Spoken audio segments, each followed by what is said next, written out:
ও কেমন করে ঘুমাও তুমি ফজর করে কাজা, এমনও তো হতে পারে জোহরে জানাজা তোমার, এমনও তো হতে পারে জোহরে জানাজা।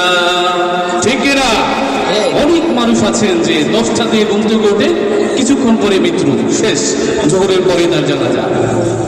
তো মৃত্যু যেহেতু আমাদের অনিবার্য, মৃত্যুবরণ করতেই হবে, তাহলে মুসলমান হয়ে আমাদের থেকে কবর দিতে হবে। ঠিক না? মুসলিম হয় না জন্ম নিলে মুসলমানের ঘরে, কাফের মুমিন তো একটা হয় সালাতের উপরে। মুসলিম হয় না জন্ম নিলে মুসলমানের ঘরে, কাফের মুমিন তো একটা হয় নামাজের উপরে। ঠিক না? যারা নামাজ পড়ে না তারাও মুসলমান, আর কাফের যারা তারাও নামাজ পড়ে না, তারা কি কাফের।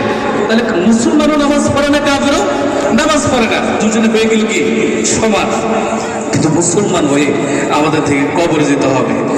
বেনামাজির লাশ কবরে, ওরে বেনামাজির লাশ কবরে রাখিবে যখন মাটির চাপে পাঁজরের হাত ভাঙিবে তখন। আমরা বিশ্বাস করি কি করি না? কবরের আযাব আছে, এটা পবিত্র কোরআন হাদিসে লিখেছেন যে কবরের আযাব আছে। যদি বেনামাজি হয়ে কবরে যায় তাহলে কবর 2 পাশ থেকে চাপ দিয়ে আমাদের পাঁজরের হাড় ভেঙে দেবে। শুধু পাঁজরের হাড় কি ভাঙবে?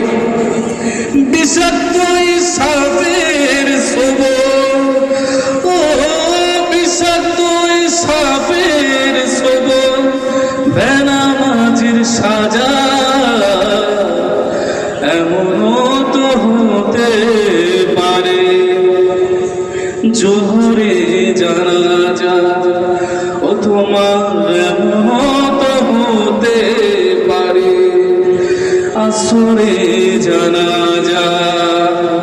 আমি আর গাইতে চাচ্ছি না, আমাদের একজন মেহমান স্টেজে এসে উপস্থিত হয়েছেন।